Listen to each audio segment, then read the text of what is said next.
प्रिय भैयाओं, आज हम लोग लोकतंत्र पर बहुविकल्पीय प्रश्नों को करेंगे। बहुविकल्पीय प्रश्नों में पहला प्रश्न है कि लोकतंत्र के प्रकार हैं। तो इसमें 4 विकल्प हैं: प्रत्यक्ष लोकतंत्र, अप्रत्यक्ष लोकतंत्र, और सी विकल्प है ए और बी दोनों, और डी है इनमें से कोई नहीं। तो आप सभी भैया पढ़ चुके हो कि लोकतंत्र के 2 प्रकार होते हैं, प्रत्यक्ष लोकतंत्र और अप्रत्यक्ष लोकतंत्र। तो इसमें सी वाला विकल्प सही है, क्योंकि इसमें ए और बी दोनों वाला उत्तर है। तो ये सी वाला विकल्प सही है। फिर दूसरा प्रश्न है, निम्न में से कौन सा तत्व लोकतंत्र के विकास में बाधक होता है? तो बच्चों, लोकतंत्र के विकास में दलगत राजनीति जो होती है, दलगत राजनीति बाधक होती है। लोकतंत्र के विकास में दलगत राजनीति बाधक होती है। ये तत्व ऐसा होता है जो लोकतंत्र के विकास में बाधक होता है। तीसरा प्रश्न है, निम्न में कौन सा लोकतंत्र निर्माण का साधन नहीं है? अर्थात लोकतंत्र के निर्माण में कौन सा विकल्प लोकतंत्र निर्माण का साधन नहीं है?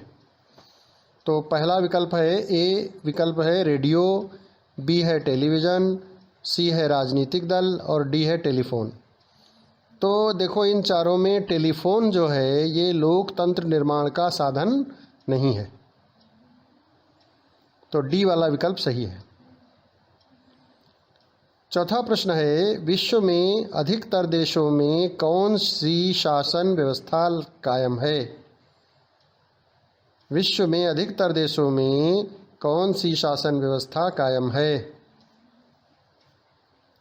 तो पहला विकल्प है राजतंत्र, ए वाला विकल्प राजतंत्र है, बी विकल्प है लोकतंत्र और सी विकल्प है कबीलाई तंत्र, डी विकल्प है इनमें से कोई नहीं। तो देखो बच्चों, विश्व में अधिकतर देशों में लोकतंत्र शासन व्यवस्था कायम है। अर्थात विश्व में अधिकांश देशों ने लोकतंत्र शासन प्रणाली अपना रखी है। पांचवा प्रश्न है, डेमोक्रेसी किस भाषा का शब्द है? तो आप सभी जानते हैं डेमोक्रेसी यूनानी भाषा का शब्द है। छठा प्रश्न है, पाकिस्तान में जनरल परवेज मुशर्रफ ने लोकतांत्रिक सरकार का तख्ता पलट कब किया? तो पाकिस्तान में जनरल परवेज मुशर्रफ ने लोकतांत्रिक सरकार का तख्ता पलट 1999 में किया। अतः सी विकल्प सही है।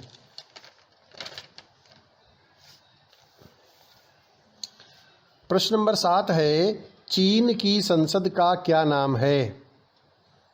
तो बच्चों, चीन की संसद का नाम है राष्ट्रीय जनसंवाद, या चीनी भाषा में हम कहेंगे कुवांगुओ रेयमीन दाई वियाओ दाहुई। ये चीनी भाषा में चीन की संसद का नाम है। फिर 8वां प्रश्न है, मेक्सिको स्वतंत्र कब हुआ था? मेक्सिको एक देश है जो कि 1930 ईस्वी में स्वतंत्र हुआ था।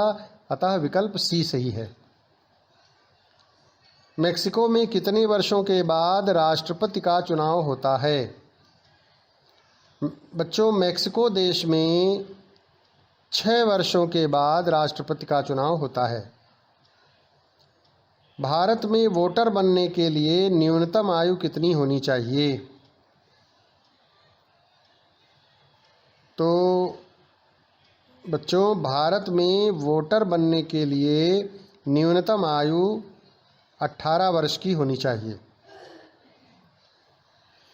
फिर 11वां सवाल है, प्रश्न है, भारत में चुनाव का संचालन कौन करता है? भारत में चुनाव का संचालन चुनाव आयोग करता है। फिर 12वां प्रश्न है, ईवीएम का फुल फॉर्म क्या है?